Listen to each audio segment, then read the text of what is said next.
We have with us today a very special guest, Peter Schrayer.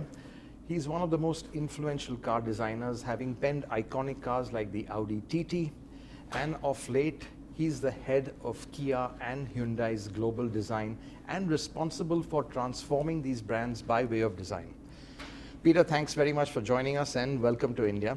Yeah, thank you. And I'd really like to understand that you have transformed Kia as far as its brand goes, right from inception, since you joined them.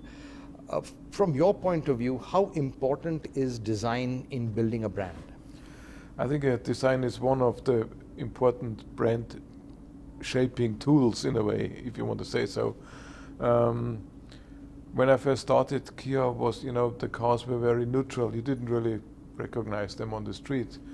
And so I tried to, implement a kind of continuity and a consistent design language to give the cars an identity so that our products are, recognized, or you recognize them everywhere in the world. When a car comes to what you see immediately, it's a Kia.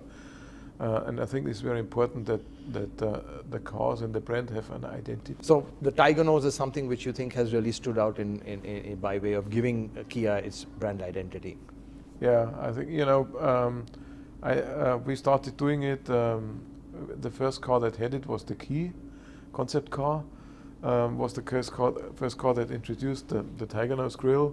And since then we implemented it over the whole product range. So now we are at a point where all the cars have it, you can recognize them immediately, but we're also at a point where we have to develop it further. So I don't want to fall into, say, a trap that all the cars look identical. It's quite interesting what you say is how you want to give a brand identity to Kia. So do you think this is important for any brand trying to establish itself? Now, quite frankly, Kia is still an underdog in many markets. In India, it's not even known. Do you think the identity of the brand values and design go hand in hand in really establishing it in terms of consumers? I think that you have to create a brand awareness, and if you look at all the premium brands, not only the automotive brands, but also in fashion, they all have one way of doing their thing, and they have their one philosophy, and the one way of doing it, and they have a consistent design and a consistent history. And I think this is what makes a good brand. And for Kia, we have to build up that brand over time. It takes time to build a fundament and a basis for that brand. I want to shift specifically to India. Now you've come to India. This is your first visit. I'm sure it's been quite an eye opener. How are you going to approach the Indian market? You're coming here with a clean sheet of paper. Would you be looking at certain grounds up products, or if you don't have the scale, would you be adapting some of the existing products in your lineup to suit the Indian market? We will start and we already have started to work on some products that have a special perspective or a special focus on the Indian market. So there will be India unique products. India unique, maybe especially designed for the Indian market, but probably being used also on other emerging markets, which because you need the scale. Very well. You need the scale, and I think that it's kind of challenging, but it's also fun to do something where you especially think of the Indian market. Well, I already had some nice experiences with our designers when they were thinking about this, trying to integrate a Ganesha or things like this, and to really kind of give it the Indian flavor. Yeah.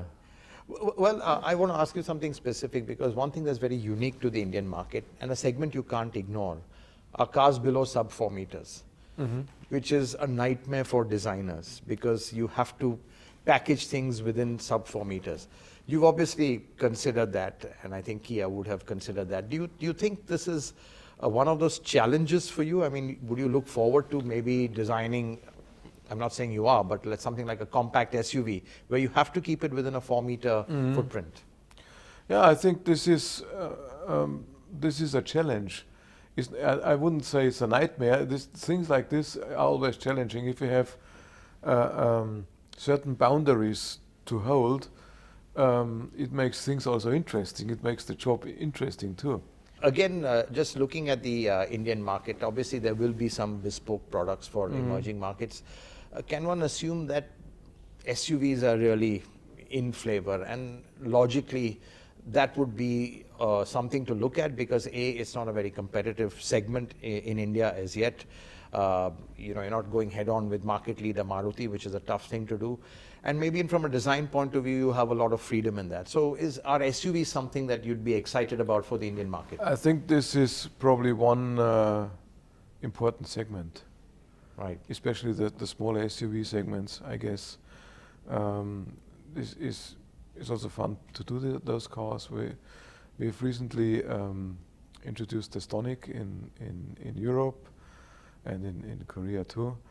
A very unique car with a lot of character. I think they could fit very well here as well.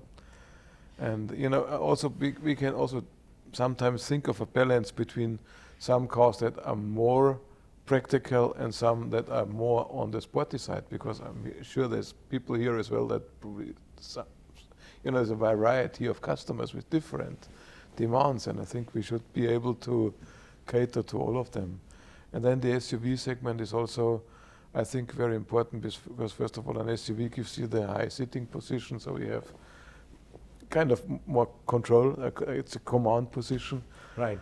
And also in this country, you probably have a lot of rough roads where you need that. What's interesting is that you're also heading sister brand and big rival Hyundai as well. So personally, I mean, how do you balance the two brands, and how do you make sure that you have different sharp identities for them? Is it having Chinese walls and different teams between the two brands? Yeah, our design philosophy, or the manifesto I just talked about, is about the differentiation between the two brands. And so Kia is the youthful challenger, and Hyundai is the charismatic leader. So Right. This is two very different characters. And so the cars kind of express that kind of character. Designing a car for India, talking to a lot of the OEMs, the global OEMs, the biggest challenge really is designing to a certain cost. Yeah, sure, And certainly. Yeah. that's really been a huge challenge for designers, because it's what do you leave in, what do you leave out. Do you think this is really going to, I would say, challenge you or tax your skills, because this is a completely unique market which is so cost sensitive? And I don't know if you've already started having some experience with what our requirements are. Yeah, I mean, this is something we have to deal with, and I want to try to really make it in a way that still it doesn't look like a cheap car. We should still try as good as we can to have something rewarding for the customer, also in the interior. You buy a car because you see it from the outside, but then you use it every day, so you sit in your car every day. And if you got an interior where the customers feel that we really cared about them and we thought about it in a nice way, it makes you happy every day. And I think that is very important. And this is why I also think a bit more investment or a bit more money into the interior helps a lot. Last question, which is something which you're looking at very much forward to, is Kia in India. 2019 is what we hear. So just very quickly, you've had a quick look at India, you know what the market is. How do you think you are going to make a difference with some brands which are very strongly entrenched over here? They're very, very high entry barriers. How do you think Kia could really stand out? I think we can stand out by design. So that will be a big differentiator. I hope so, yes. On that note, I'd like to all right. wish you all the best, and look forward to seeing you again. Yeah, so do I. Thank you.